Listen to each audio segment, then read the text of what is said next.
আজকে সারাদিন talk of the কান্ট্রিতে পরিণত হয়েছিল জামাতের একটি বিষয়।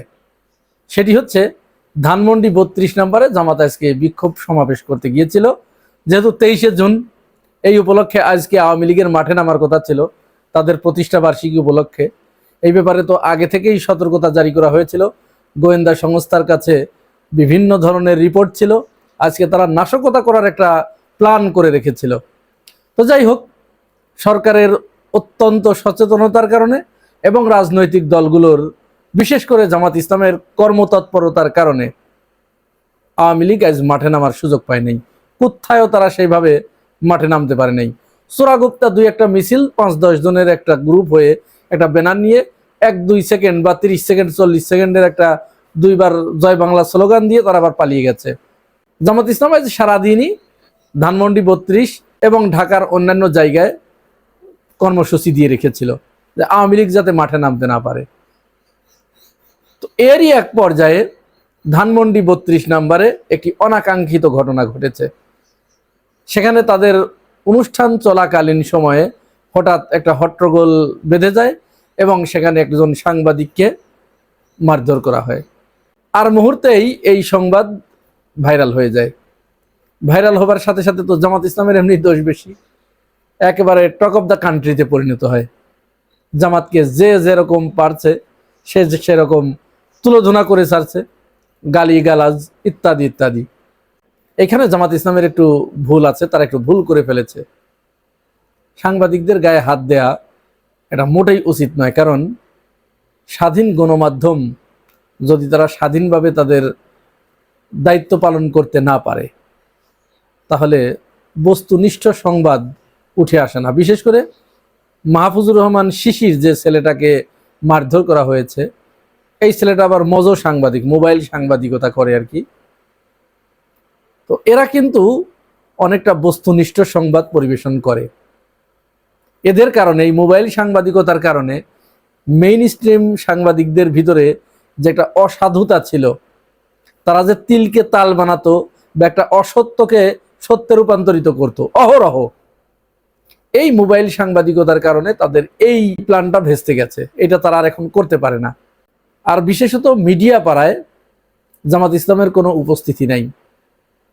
সমস্ত মিডিয়াগুলো জামাতের উপরে দীর্ঘদিন ধরে মিথ্যা অপবাদ চাপিয়ে দিতে দিতে দিতে দিতে তাদেরকে অনেকটা হত্যাযজ্ঞ করে ফেলেছিল। হাসিনা তাই করত, তাদেরকে হত্যা করলে কোনো পাপ হতো না।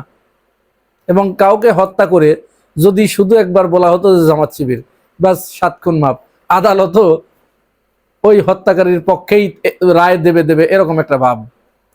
তো সেই ক্ষেত্রে এই মোবাইল সাংবাদিকতা বিরাট একটা ভূমিকা রেখেছে।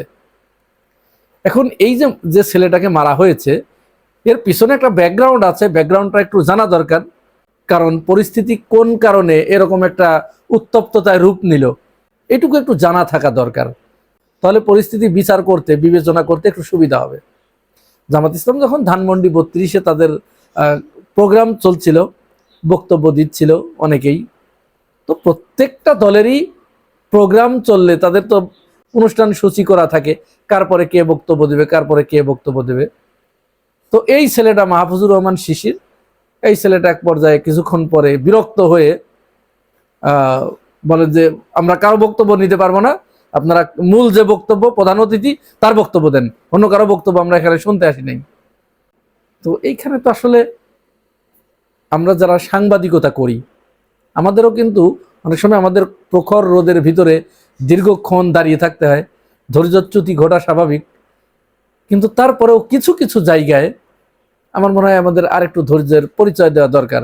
আবার বললেও সেটা ওইভাবে, যেহেতু আমরা তো সাংবাদিক, তো সাংবাদিকদের তো আসলে কোনো দলের প্রতি বিরাগ ভাজন বা কোনো দলের প্রতি অতিরিক্ত ভালোবাসা দেখানো দরকার নেই, বস্তুনিষ্ঠতা দেখানোই দরকার। তো তিনি অনেকটা রাগত স্বরে এবং অনেকটা প্রভাব বিস্তার করার উদ্দেশ্যে তিনি বলছেন যে সংবাদ আমরা নিতে পারবো না, আমরা অন্য কারো বক্তব্য শুনতে আসি নাই, প্রধান যে তার বক্তব্য দিয়ান। তো এই সময় সাধারণত সেখানে তো একটা অনুষ্ঠানে, একটা প্রোগ্রামে দলীয় নেতাকর্মীদের বিভিন্ন ধরনের লোকজন থাকে। একজন বলে উঠেছে, ঠিক আছে আপনারা যদি না নিতে চান, আমাদের তো অনুষ্ঠান সূচির বাইরে যেতে পারবো না। যেহেতু আমাদের সবকিছু সাজানো আছে, কার পরে কে বক্তব্য দেবে, কার পরে কে বক্তব্য দেবে। তখন তো এই লোকগুলোকে রেখে হুট করে প্রধান অতিথিকে এনে আমি বসিয়ে দিতে পারবো না। আপনারা যদি অসুবিধা হয়, ধৈর্যচ্যুতি ঘটে, তাহলে আপনি চলে যান। তো এটা যখন বলেছে তখন তো ওনার একটু মান সম্মানে লাগার কথা, একেতে সাংবাদিকতার পরিচয় দিয়ে গেছে। উনি তখন ক্ষিপ্ত হয়েছে, কেন যাব, এত বড় সাহস ইত্যাদি ধরনের। তো এক কথায় দুই কথায় বাকবিতণ্ডা হতে হতে সেখানে উনি অনেকটা প্রভাব বিস্তার করার চেষ্টা করেছে, এবং তার সাথে তার আরো কিছু সতীর্থ ছিল, তারাও এগিয়ে এসে অনেকটা একটা হট্টগোলের মতো অবস্থা তৈরি হয়ে যায়।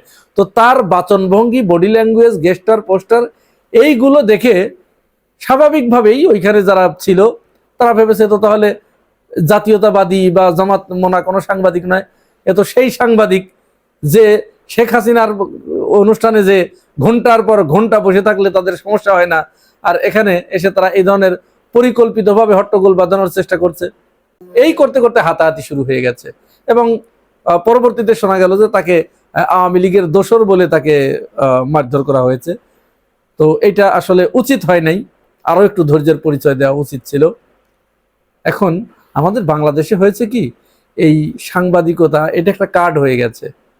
স্বাধীনতা যুদ্ধ যেরকম একটা কার্ড, সাংবাদিকতাও এরকম একটা কার্ড হয়ে গেছে। ওই যে যেদিন বিএনপির যে সমাবেশ, পল্টনের সমাবেশ পণ্ড করে দিল, ওই দিন শেখ হাসিনার মুখে এত বড় সাহস, তারা সাংবাদিকদের গায়ে হাত দিয়েছে, ওদের কাউকে আমি ছাড়বো না। বুঝতে পেরেছেন, সাংবাদিকতা একটা কার্ড। ছাত্রলীগ, যুবলীগ তার আগে সাংবাদিকদের যে কিভাবে পিটিয়েছে, হত্যা করেছে, গুম করেছে, তার কিন্তু কোনো ইয়ত্তা নাই। অসংখ্যবার তাদেরকে পিটিয়ে হত্যা করেছে, গুম করে ফেলেছে, অথচ ওইখানে তিনি এসে বিশাল সাংবাদিকদের বন্ধু সেজে গেলেন, সাংবাদিকদের গায়ে হাত দেয়, এত বড় সাহস। তো যাই হোক, ধানমন্ডিতে ওই ঘটনা ঘটার পরে অনেকেই ক্ষোভ প্রকাশ করেছেন, নিন্দা জানিয়েছেন, জামাতকে তুলোধনা করছেন। এর ভিতরে ছাত্র দলের সেক্রেটারি নাসিরউদ্দিন নাসির, তিনি একটি পোস্ট দিয়েছেন বিবৃতি দিয়ে দলীয়ভাবে, যে জামাত ইসলামের এই গুন্ডারা সাংবাদিকদেরকে মেরেছে। তো আমি একটু তার কমেন্টসের দিকে যাওয়ার চেষ্টা করলাম, সেখানে দেখলাম প্রায় হাজার হাজার কমেন্টস। তো সেই কমেন্টসগুলোতে ইতিপূর্বে ছাত্র দল, যুব দল, স্বেচ্ছাসেবক দলের হাতে কোথায় কোথায় সাংবাদিকরা পিটুনির শিকার হয়েছে, কাকে কাকে মারধর করেছে, কাকে সংবাদ প্রকাশ করার কারণে কারাগারে পাঠিয়েছে, সবগুলো ফটোকার্ড সেখানে দিয়ে দেওয়া হয়েছে। তো আসলে আপনার পাছায় যদি অসংখ্য ফুটো আছে, ছিদ্র আছে, আপনি অন্যজনের ফুটো বা ছিদ্র অনুসন্ধান করতে যাওয়া ঠিক না। আপনার ছিদ্রগুলো কিন্তু ঠিকই মানুষ, জনগণ গুনে রেখেছে। তো আপনি যখন উপযাচক হয়ে আপনার এমন একটা বিষয়ে কথা বলতে যাচ্ছেন, এমন একটা ছিদ্র সম্পর্কে কথা বলতে যাচ্ছেন, যে ছিদ্র ওরকম আরো হাজার হাজার ছিদ্র এর আগে আপনি নিজের পাছায় নিজেই করে রেখেছেন, তাহলে তো এখানে আপনার যাওয়া উচিত না। তারপরে বলেছেন, তো দেখলাম, আমি দিচ্ছি একটু, আপনারা দেখুন। সেখানে এই কয়েকদিন আগে যে প্রতিমন্ত্রী শাহ আলমের খবর প্রচার করার কারণে সাংবাদিককে কারাগারে পাঠানো হয়েছে।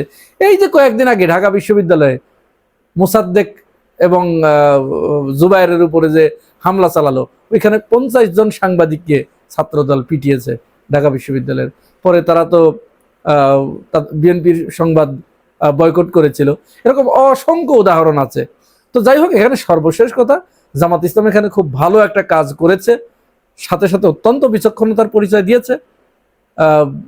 এই বিষয়টাকে আর বাড়তে না দিয়ে, একেবারে যারা এটা নিয়ে রাজনীতি করতে চাচ্ছিল তাদেরকে একটা চপেটাঘাত দিয়ে, সাথে সাথে ওই ছেলেটার বাড়িতে দায়িত্বশীল একজন ব্যক্তি ছুটে গিয়েছে, তাকে পাশে বসিয়ে সরাসরি ফেসবুক লাইভ করেছে যে আমরা অনাকাঙ্ক্ষিত ভুলের কারণে, এটি অনাকাঙ্ক্ষিতভাবে ঘটে গেছে, ক্ষমা চাই, আপনি ভুল বুঝবেন না, এর জন্য ইত্যাদি ইত্যাদি, মানে বিষয়টা মীমাংসা করে ফেলেছে।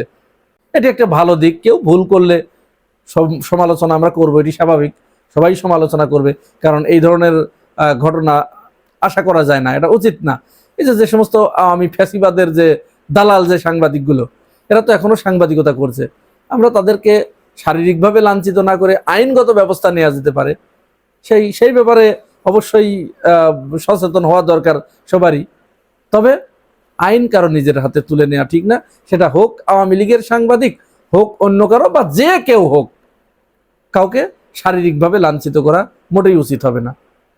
আর জামাত ইসলাম ইতিপূর্বে তাদের এই ধরনের ঘটনা আর একবার সম্ভবত আমাদের স্মৃতিতে যতটুকু ভাসে, তারা এই এই এই ঘটনাটা দিয়ে এরকম 2 বা 3 বারের মতো এরকম একটা ঘটনা ঘটেছে। তো এই এতটুকু ঘটা উচিত না। কেন এতটুকু ঘটবে?